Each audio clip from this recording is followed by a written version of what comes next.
Hello there, dear YouTubers. My name is King1993, and today is another day of me trying to explain another Parisian Grey Raven character. And today's character will be called Palefire. So, without further ado, let's get started.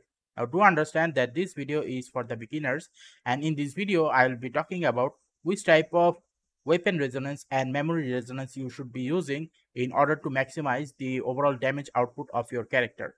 Now, to give you a further better demonstration of what is actually happening, if you were to go to this place here, okay, let me check.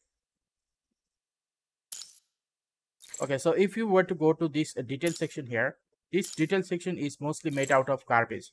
Now, for some reason, this is the only accurate one, but most of the time, it is only garbage information here. For example, if you were to tell me that somehow, some way, this is actually better than this one, is it true or not? Well, it depends on the overall memory type, and based on the memory type, obviously this one is going to be better. But why even come up with this option?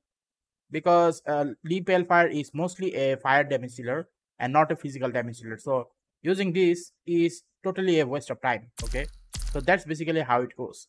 Now, which is why I highly suggest that you go to a certain website, which I would recommend, because that following website is made by the Kuro Games company, and the information there is actually a lot more accurate than the information that is given in those details in the game. Okay, now here is this website. This website is called greyravens.com. Now, once you go to the greyravens.com, click on Palefire. Once you do that, you will be taken to this page.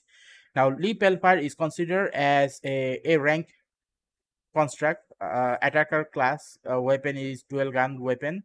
This is the signature weapon, which is called Wolfang, and his favorite gift is pocket toolkit, I guess, P toolkit, whatever it is. As you can see here, the elemental damage type is 40% fire and 60% physical. Now, despite being 60% physical, he is doing more of a elemental damage than physical one. So, which is why obviously you should be giving him more fire related stuff and not physical one. Okay. Now, as we go downwards, we'll see that there are many builds here. Okay. Now, let's talk about all of them one by one. High difficulty build is the most useless one. Why? Because high difficulty build, the problem with this one is you'll be using it only one time only. So obviously from that point of perspective, I highly suggest that you don't do that. Now, obviously, if you want to go for maximum damage output overall, fastest gameplay, this and that, etc., then obviously go for the main build. Now, pain cage is, again, if you main build is strong, pain cage is easy. And support, don't use this one as a support unless you have a support. For example, if I were to tell you that somewhere around here, okay, here it is, Nanami Pulse. So if you were to have Nanami Pulse, then you will not need a Palefire as a support.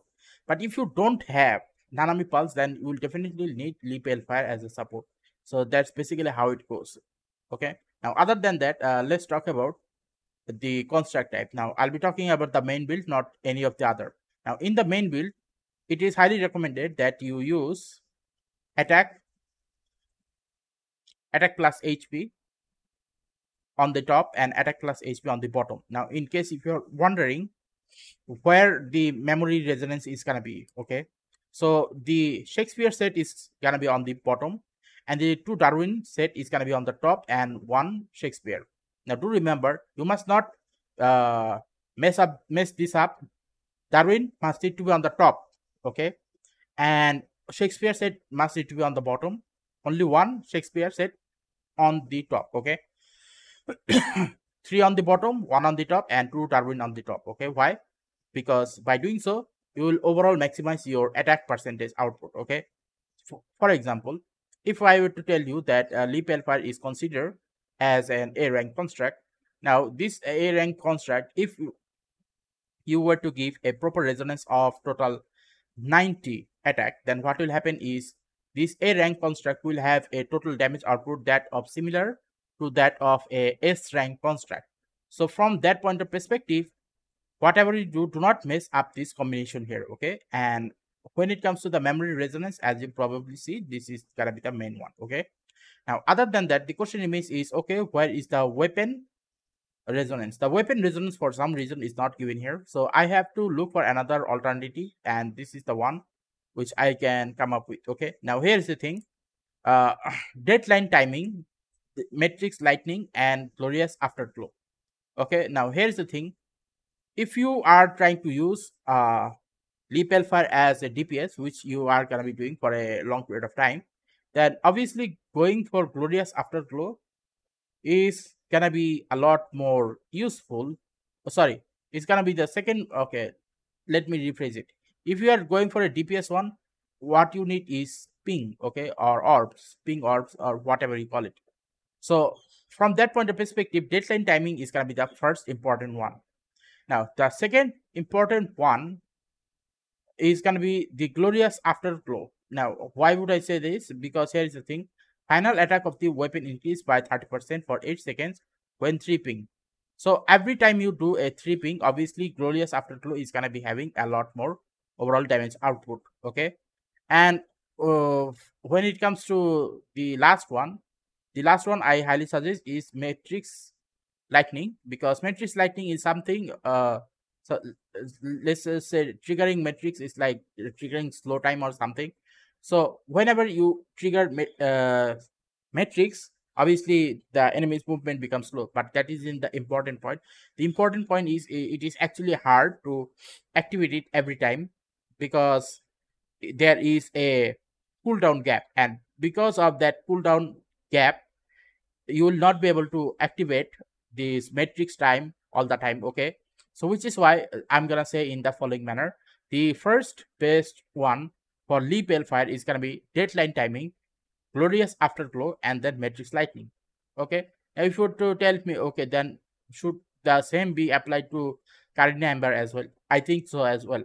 I think there is a mistake here. I think matrix should be at the bottom and glorious should be in this second spot, unless uh, it is Hannah, only then this combination is good. Otherwise, it is not. So, if these are the combination, are there anything else you must need to know? Now, in my previous video, there is another part that I forgot to mention, is the hidden skill. Okay, this hidden skill is gonna be available for rest of the other characters as well. So I'll be talking about this in this video, and then I'll be talking about in the all the other videos afterwards.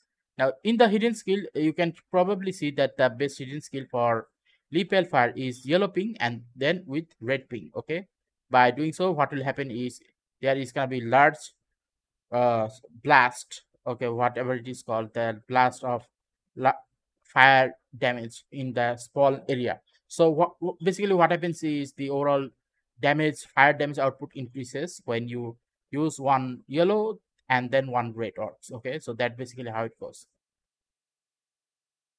So uh before moving on, since I already said that I'm gonna talk about the other as well when it comes to the hidden skill, let's talk about that as well, so that you will not be confused. Okay, so when it comes to Lucia Lotus, our signature is our hidden skills, not signature. Her hidden skill is any 3 ping with red ping.